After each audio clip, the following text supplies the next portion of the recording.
राधे राधे भक्तों, आइए आज जानते हैं वट सावित्री की पूजा कब, क्यों और कैसे, कब से शुरू हुई है। इसके बारे में गुरु जी बताने जा रहे हैं, इसे ध्यान से सुनिएगा। एक बार बोलिए वट सावित्री की जय जय, सत्यवान की जय, शंकर भगवान की जय, माता पार्वती की जय जय।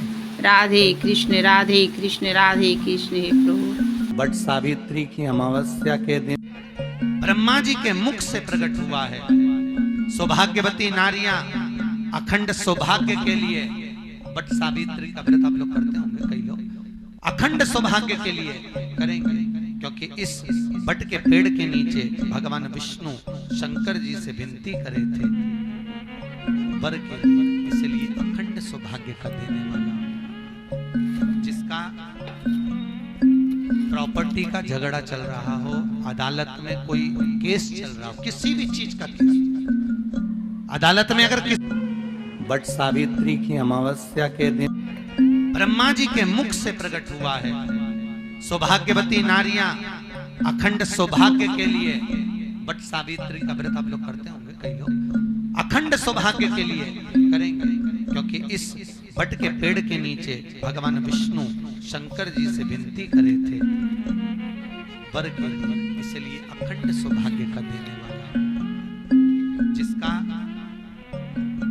प्रॉपर्टी का झगड़ा चल रहा हो, अदालत में कोई केस चल रहा हो, किसी भी चीज का केस अदालत में अगर किसी भी चीज की अगर केस चल रहा है, तो बड़ के पत्ते के ऊपर बालू मिट्टी का शिवलिंग बना, बालू रेत का, बड़ के पेड़ के नीचे ही उसकी पूजन करें, उस पे 3 चम्मच दही चढ़ाएं,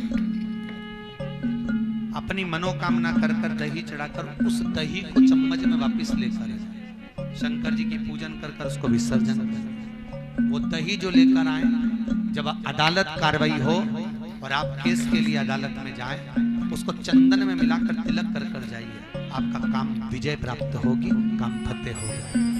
वटकेश्वर महादेव का स्मरण करने से कार्य की सिद्धि होगी। जिस बच्चे का एग्जाम में पास नहीं हो रहा हो, अच्छे नंबर नहीं आ रहे हो, वो भी इस दही का तिलक लगाकर जा सकता है। वटकेश्वर ऐसे भगवान शिव विराजमान हैं। 16 श्रृंगार में नारी के हाथ की चूड़ी का कलर अलग हो सकता है, चूड़ी की डिजाइन अलग हो सकती है, चूड़ी अलग हो सकती है, चूड़ी महंगी सस्ती हो सकती है, मंगलसूत्र की कीमत ऊंची नीची हो सकती है, पांव की बिछुड़ी की कीमत ऊंची नीची हो सकती है, कान के कुंडल की कीमत ऊंची नीची हो सकती है। तुम्हारे शरीर पर जितने जितने 16 श्रृंगार हैं, उसकी कीमत ऊंची नीची हो सकती है। केवल मंगलसूत्र की डिजाइन बदल सकती है, नाक की लौंग की डिजाइन बदल सकती है, कान के बुंदे की डिजाइन बदल सकती है, हाथ की चूड़ी की डिजाइन बदल सकती है, पांव की पायल की डिजाइन बदल सकती है। केवल नारी के 16 श्रृंगार में एक श्रृंगार ऐसा है जिसकी कीमत जो पहले थी वही कीमत आज तक है, और उसकी डिजाइन आज तक नहीं बदली। वो मांग का सिंदूर है, एक जैसी डिजाइन है और एक जैसी कीमत है। सारे श्रृंगार की कीमत अलग, पर मांग में जो सिंदूर डाला जाता है वो एक कीमत का होता है, एक डिजाइन का होता है और एक जैसा होता है, और वो सबसे भारी होता है। सावित्री यमराज से कह रही है मेरे पति को छोड़ दो। यमराज कह रहा है सावित्री तेरा पति मर चुका है, मांग के सिंदूर को पोंछ दे। सावित्री कहती है पूरा श्रृंगार उतार दूंगी, पर मांग का सिंदूर नहीं पूछने दूंगी। तब यमराज ने कहा जब तक तू मेरे मांग का, अपनी मांग का सिंदूर नहीं उतारती, तब तक तू मेरे पास नहीं आ सकती। भगवान यमराज से सावित्री ने कह दिया मैं भी तुझे वचन देती हूँ यमराज, मेरी मांग में जब तक सिंदूर है, जैसे सीता ने लाइन, लक्ष्मण जी ने लाइन खींच दी थी और सीता पार नहीं जा सकती थी, मैं भी तुझे वचन देती हूँ जब तक नारी की मांग में सिंदूर है तब तक तू उसके पति को उसके सामने लेकर नहीं जा सकता। यह भी मैं तुझे कह देती हूँ। यमराज भैंसे पर सवार होकर सत्यवान को लेकर जा रहा था, सावित्री से वचन पर वचन चल रहे थे, अड़ के पेड़ के नीचे छोड़कर आए। क्या चाहिए तुझको, क्या चाहिए तुझको, क्या दूं मैं तुझको? कुछ मांग ले मुझसे। सावित्री कहती है क्या दोगे आप? मेरे पति के प्राण दे दो बस वापिस, और कुछ नहीं चाहिए। जब यमराज यमलोक में प्रवेश करने लगा, मांग के सिंदूर में से थोड़ा सा सिंदूर सावित्री ने केवल हाथ में लेकर अपनी बिंदी पर जो लगाया, सत्यवानंद को लेकर यमराज अंदर नहीं जा पाया।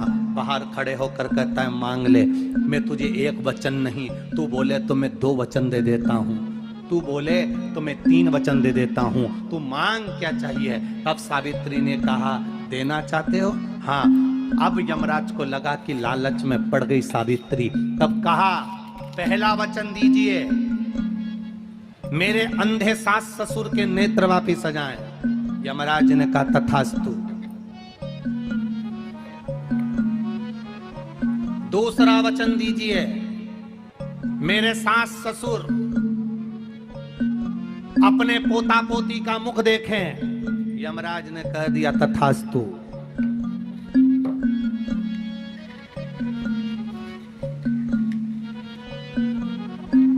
जाओ। यमराज जाने लगे, फिर आग जलने लगी। कहने लगे अब मैं अंदर क्यों नहीं जा पा रहा हूं? सावित्री कहती है तुमने वर दिया है मेरे सास ससुर पोता पोती का मुख देखें, उनके बेटे को तुम ले जाओगे तो पोता पोती कहां से होगा? छोड़कर जाओ।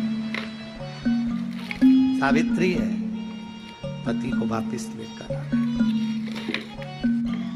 कर्जा मुक्ति के लिए सारे वृक्षों में अगर कोई श्रेष्ठ वृक्ष माना गया है तो वो बट का वृक्ष माना गया महाराज। इसलिए प्रशासनिक कार्य के लिए, मानसिक टेंशन में, परेशानियों में बटकेश्वर महादेव का स्मरण किया जाता है। और यदि निवेदन करूंगा बहुत ज्यादा, यदि आपको कर्जा हो गया है, बहुत ज्यादा कर्जा हो गया और वो कर्जा चूक ही नहीं रहा, तो थोड़े दिन बड़ के पेड़ के नीचे आप बटकेश्वर महादेव के लिए 1 लोटा पानी, उसमें थोड़ा सा पिसा हुआ चावल पीस के गला लेना चावल को और पीस लेना, पीस के उस पानी में मिला लेना और मिलाकर उसमें थोड़ी सी हल्दी पिसी हुई डालकर बटकेश्वर महादेव के नाम से बड़ के पेड़ के नीचे अपनी कामना कर जो कर्जा हुआ है उस कर्जे का भान देते हुए, स्मरण देते हुए छोड़ दीजिए। महाराज 2 या 3 सोमवार एक ही जगह पर करना। 3 सोमवार बाद वहीं से बड़ के पेड़ की थोड़ी सी जड़ उठा लाना और उस जड़ को एक कोई धागे में बांधकर या तो अपने गले में डाल लो या अपनी जेब में पटक लो, उसको थोड़े दिन पटक कर रखना, लगभग 2 से 3 महीना पटक कर रखो। वो जड़ जैसे बढ़ता पेड़ विस्तार होता है, पानी गिरे ना गिरे, जल वृष्टि हो ना हो, गर्मी पड़े ना पड़े, उसको कोई फर्क नहीं पड़ता। बढ़ता वृक्ष आप रूप फैलता जाता, उसकी जड़ें अपने आप प्रबल होती है। उसी तरह ये बटकेश्वर महादेव कहीं से भी अगर जड़ आपके पास में रखी है 1 महीना, 2 महीना, 3 महीना तक, तो ये जड़ अपने आप लक्ष्मी को पकड़कर खींच कर लाती है और कर्जे से मुक्त कर देती है। बटकेश्वर महादेव। पत्नी को कभी हल्का मत समझना।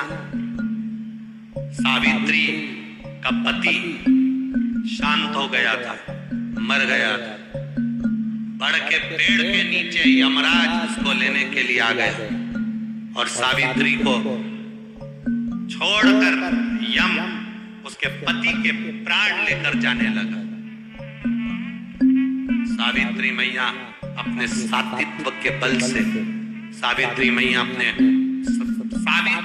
अपने सात्वित्व पतिव्रता परमेश्वर के बल से यमराज के पीछे पीछे जाने लगी। यमराज आगे, सावित्री पीछे, यमराज आगे, सावित्री पीछे।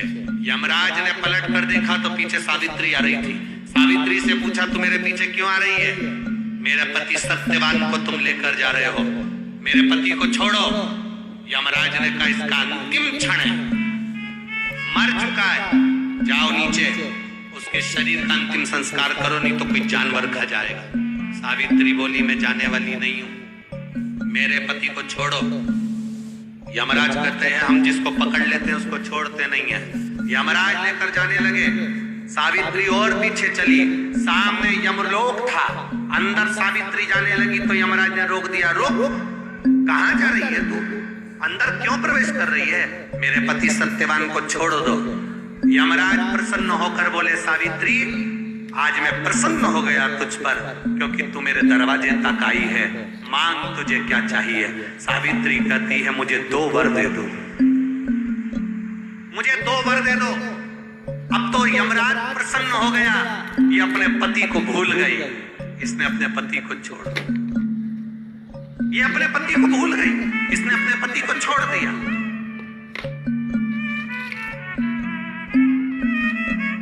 और इसने अपने पति को छोड़ दिया।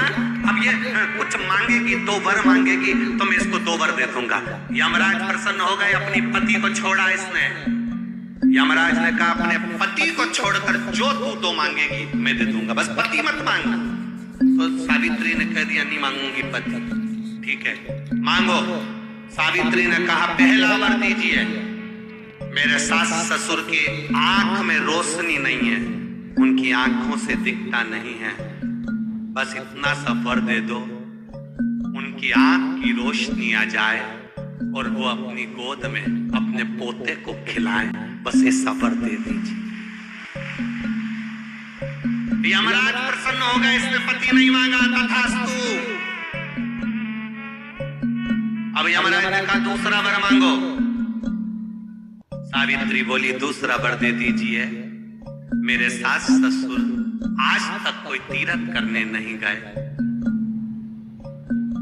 मेरे सास ससुर का जो बेटा है वो उनको तीर्थ कराए, बस ये वर दे दो। यमराज ने कहा, इसने अपने पति को नहीं मांगा, तथास्तु। अब यमराज ने कहा, जा सावित्री के कहां जाऊं?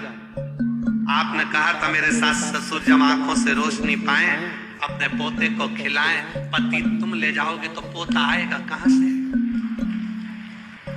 पति तुम ले जाओगे, पोता कहां से आएगा? और यदि मेरे सास ससुर के बेटे उसको तीर्थ कराए तो मेरा पति अगर तुम ले जाओगे तो उनका बेटा ही तो है, तीर्थ कराएगा कौन?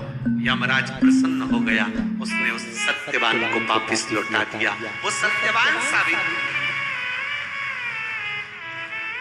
तो जितने भी यहाँ पर मेरे जीजा उन बैठे हैं और जितने आस्था चैनल पर कथा सुन रहे हैं, जितने मोबाइल पर कथा सुन रहे हैं, तुम अपनी पत्नी को कभी हल्के में मत लेना, बिल्कुल हल्के में मत लेना।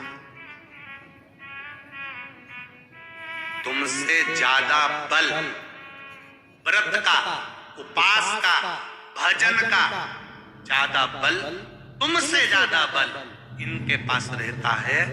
तुम सोचो कि बोल रहे हो कि मैं मंदिर में हूं, उसको बिना घंटी के घंटी बजती है दिमाग, वो तुरंत पहचान जाता, तुरंत। अपने पति को धर्म पत्नी अच्छे से जानती है कि ये झूठ बोल रहा है, ये गलत बोल रहा है, तो भी वो उसको स्वीकार करती है। उसी तरह परमात्मा को मालूम है कि ये झूठ बोल रहा है, उसके बाद भी वो स्वीकार कर कर यहाँ तक बुला रहा है, ये उसको मालूम है।